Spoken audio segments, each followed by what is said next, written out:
He has been a great friend of the show for many years, even prior to what we do now with 365 Sports. He helped nurture me with covering the Rangers at baseball training camp in Florida and also in Arizona. The great T.R. Sullivan joins us, retired Major League Baseball writer on 365 Sports. It's great to hear from you, have you on, TR. Paul Catalina, Craig Smoak, David Smoak.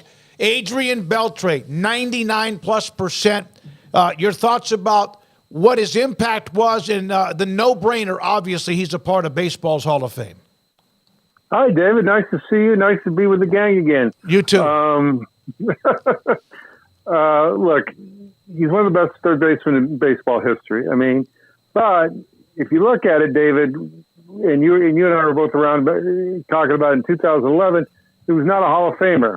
And he talked about it today. We were at his press conference, and he went through a rough time in Seattle. You know, he got off to a good start with LA, went to Seattle, had a rough time, had a comeback year with Boston. When he comes to the Rangers in 2011, he's not a Hall of Famer. He's a good third baseman, doesn't have a whole lot of credentials. He really flourished in Texas. You know, he was on great teams. He was more experienced. He knew himself better as a baseball player. He knew himself better as a hitter. He was more confident, and his attitude, which we all saw on the field, was, I'm going to go out there and have fun. Enough of this pressure, enough of this, trying to please the fans, trying to live up to contracts and all that. I'm just going to go out and have fun and be myself. When he did that for the Rangers, he became Adrián Beltré, and he showed the world who he was. I mean, he was always a great defensive player. He was always a very good offensive player, but he took that to another level with the Rangers, and he deserves to be in the Hall of Fame. TR, and you were around every day in the clubhouse. Like, just covering sports, I don't know if I've ever been in clubhouses that were as equally fun and locked in as those Rangers teams were. And he was able to thread that line of being the guy who could be super serious when they needed to be, but also just, mastered the idea of baseball as a kid's game, and you're getting paid millions to play it, and let's have a blast. He and Elvis Andrus at infield practice was a fun thing to watch, and that's usually the most mundane thing ever. You're right, Paul. I mean, the Rangers needed that. The Rangers really needed that because, they were in pennant races, and they were trying to win a pennant, and there's a lot of pressure to win in baseball, in any sport, and you need guys who can, keep you from going crazy, keep you from letting the pressure get to you, and Beltré was very good at that, and Michael Young was very good at it. Some of them I don't think were as good at it as those two. And I think they really, really carried the weight as far as leadership in that clubhouse, and making it a fun place, and not taking it too seriously. But more importantly, not letting any loss get bigger than it is. That was one of the good things that those two guys, Michael Young and Adrián Beltré, when the Rangers lost, it was not and Texas has this mentality of it because the football is like every loss is an apocalypse now. We lost this game. The Cowboys lost this game. What does this do to the team? Well, in baseball, it's a whole different story because they play 162 games. And Beltré and Young were the best at saying, hey, we lost. We'll make adjustments. We'll come out, play hard tomorrow. TR, I know you've seen a lot of people inducted, so I don't know if the percentage jumps out to you, but 95.1%. I mean, he's clearly the headliner in this class, and by far the highest percentage. Surprising to you that he got that high of a total first year on the ballot, or was kind of expected? Well, there's a couple of things in play here, guys. Number one is, guys who are perceived as clean, quote unquote clean, I think they're getting a lot more respect than they normally would, 15, 20 years from now. 15, 20 years ago, a guy like Beltré could probably have gotten about 85%, which is clearly more than enough to be in the Hall of Fame. But now I think guys who are perceived that we're not messing around with steroids, don't have that taint, play the game right, play the game with respect. I think they're getting a lot more love from the curmudgeons, the gruff guys who say, oh, he's not a first ballot Hall of Famer, or, he's not as good as Babe Ruth, or he's not as good as, Willie Mays, the guys who had higher standards, I think, are given a little bit of more leeway to guys like Beltré. And that's why I think now you're seeing a lot of guys in the 90 percentile that weren't there before. I think they're being more I don't know, welcoming or lenient or whatever you want to call it on from some of the guys who were traditionally really tough on first ballot Hall of Famers. So, TR, to go through the Hall of Fame voting, you've done that.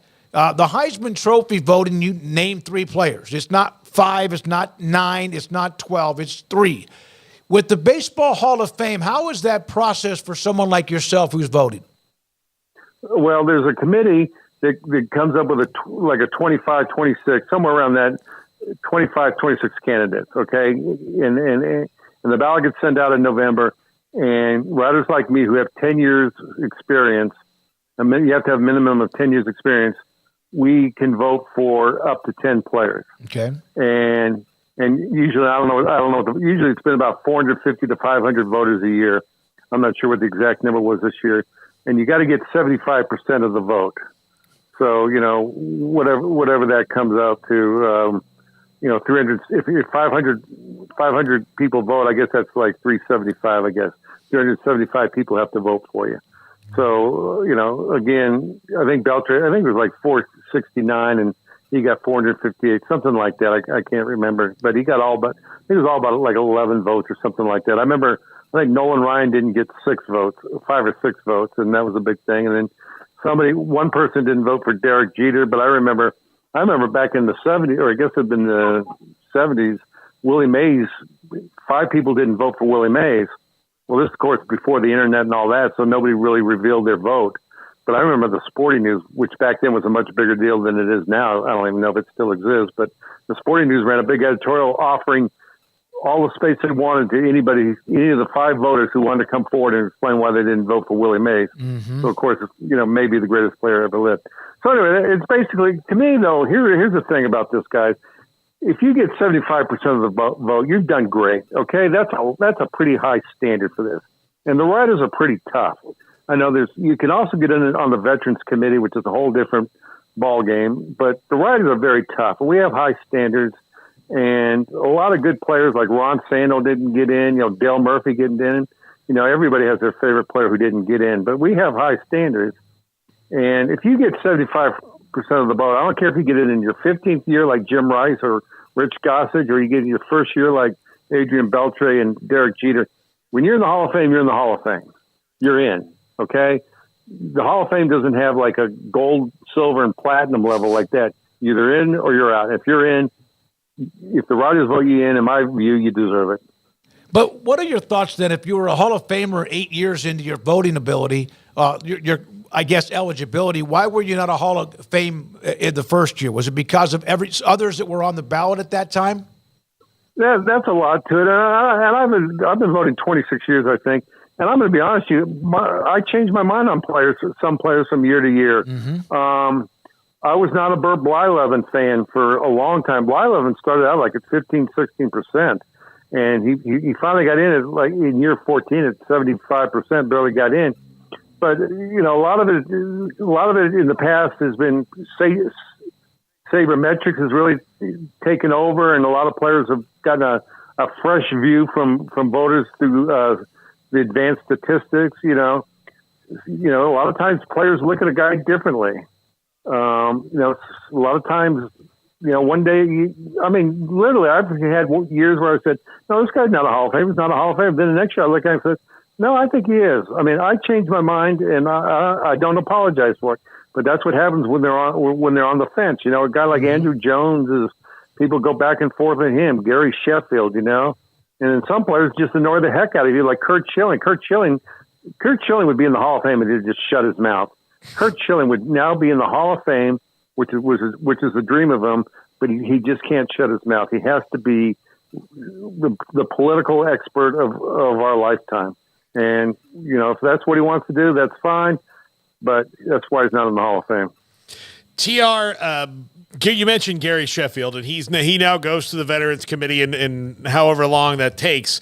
But But just for him in particular, just kind of curious on your opinion on him. A dude with 500 home runs, his WAR is like 60.5. So he was a really fantastic player. But does he fall into that like Mitchell report group or whatever, where people look at him differently, or what was the deal on Gary Sheffield, because he maybe didn't get to 3,000 hits? What was it? Well, the drugs thing is hurting him. There's just no doubt about it. He's being hurt by the drug thing. But boy, I tell you what, if you look at Sheffield, and he's a great player, but there's some years, and I go back and forth on him too. He was not a great defensive player. Yeah, he was a great slugger for a lot of years, but he had some great years. But they're not. A lot of it is his longevity, which is a plus, for Hall of Fame candidate. But was he that great of a player? He was probably. I don't think he was as good as Don Mattingly. I don't think he was ever as good as Don Mattingly, but he played much longer, so he has greater career numbers. Don Mattingly is not in the Hall of Fame because he doesn't have great career numbers, just like Steve Garvey. Sheffield has great career numbers, but I'm not sure year to year that he was an elite player. I think he was a very dangerous hitter, but was he just lights out 1%? I don't know. He's pretty borderline in my regard on that. TR, I know this is already looking ahead, and I want to enjoy Adrián Beltré, but when you look down the line at a guy like a Corey Seager with his postseason, he's a postseason Hall of Famer, I think would be very clear, but obviously missed a lot of time in the regular season over the years. What kind of benchmarks does a guy like that, who's accomplished what he has, would he need to hit to be in that Hall of Fame conversation down the line? Oh, he's a long way away. Right. He's not there yet. He's got to have about 5, 6, 7 more great years. He's got to put up some career numbers. I mean, he's starting to compile the year by year, the great seasons. You want to have a run. To me, I like to see a guy who's had 10 Hall of Fame seasons. I mean, 10 years where if you're like a guy like Seager, or Jeter, 3 to 320 every year, 100 plus runs scored, or 100 RBIs, something like that. A consistent run like that, Gold Gloves mixed in like that. That's step number one. Step number two, a guy like Dale Murphy did not finish it off. I mean, that's just why Dale Murphy's not in the Hall of Fame. I mean, he was great in the 80s. You guys, well, some of you guys remember it. Craig, you may not. But in the 80s, he was fantastic. He was one of the best players in baseball, maybe the best. Mm-hmm. But he nosedived, just like Don Mattingly. He nosedived. So, even Mike Trout is starting to nosedive a little bit. I mean, Mike Trout, at one time you would think, oh, he's a surefire Hall of Famer. And he probably is. But, he's starting to nosedive a little bit. So you see that all. I've seen it all through the years. Are guys who you think, oh, this guy's going to the Hall of Fame. This guy's a Hall of Famer. Well, here we are now. Dale Murphy's not in. Steve Garvey's not in. Mattingly? Mattingly's not in. Just guys that you thought, oh, these guys are going to be great. They're fantastic. And then, poof, they did not finish. You got to finish that career. You got to have some longevity, and you got to have a long stretch of great years, but you also have to have longevity. It's a balancing act when people go to vote. You look at what they call peak value and career value. And, Dale Murphy had great peak value, but not long-term value. And I think Sheffield has long-term value, but I don't know if he has peak value, if that makes sense. So what's it like to see Beltré go in? And it was just, a couple of months ago when a team you followed through their surge or through their horrible times won the damn World Series. What was that like for you, TR? Well, you saw, you guys watched, it was a roller coaster year. There's, they got to a great start. You go, wow, this is a good team, but their pitching is short, but they're not going to hold. You're not going to hold up. They got to a great start. I said, no, their pitching, they need more pitching. And Chris Young did a great job of feeding the pitching staff with Jordan Montgomery and those guys, and they kept staying, and then they would hit a slump. You go, yeah, they just did here we go again. We've been this, you've been this through 53 years. We've all been through this for 53 years. And all of a sudden, they're in the playoffs. They got in the playoffs as a wild card team. Well, we all know that they've been in the playoffs as a wild card team, or is not a favorite. Okay, I mean they've won division titles, but they clearly weren't the favorite. what happened with me was I looked at when the playoffs started. I really took a hard look at all these teams. I go, nobody has good pitching in baseball. Nobody has good pitching. So my opinion of what happened with the Rangers is the rest of the league came back to them as far as pitching. The Rangers had a great offensive team, which, as you guys know, they always had. And they had a few decent pitchers, but their pitching wasn't that good this year because, you know, the injuries to Grom and, you know, Scherzer and all that. But when I really studied this thing at the start of the playoffs, I said, or the postseason, I said, nobody has the pitch. I mean, you know, people are crying about Atlanta and Baltimore won 100 games and, oh, they got knocked out and that's a shame. Hey, guys, the Dodgers, they didn't. Dodgers, that pitching was not good. I mean, it was not. I mean, it wasn't dominating pitching like great teams have. No team went into that postseason with a great dominating pitching staff, the kind like the Braves used to have, and even the Yankees in their run. And nobody had a great dominating pitching staff that you would sit there and go, wow, this team could make a really strong run. And the Rangers, you know, as I watched it, I was like, you know, this team can win because these other teams aren't going to. You remember the Yankees dominating the Rangers with pitching? Oh yeah. You remember when they scored 1 run in 3 games? Yep. Nobody has that kind of pitching anymore. Nobody. And so that gave the Rangers just as good a chance as anybody. You said 4:30. I said this to those in the chat. They love your opinions and your honesty. You took me under your wing the first time I went to go cover the Rangers in Port Charlotte when I was starting to do talk radio. Always remember that. You're a great friend and obviously an incredible columnist, writer for Major League Baseball. It is great to hear your voice and so glad you could come on with us today. Hey, my phone number hadn't changed in 30 years, David.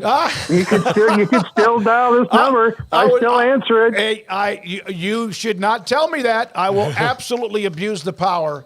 And it's so good to hear from you. You're the first person I wanted to get on to talk about Beltré and also the Rangers. Thank you, buddy. Appreciate that. We'll talk to you soon. T.R. Sullivan, Hall of Fame writer, Texas Baseball Hall of Fame, covered the Rangers for years. And also, again, great to have him on the show today.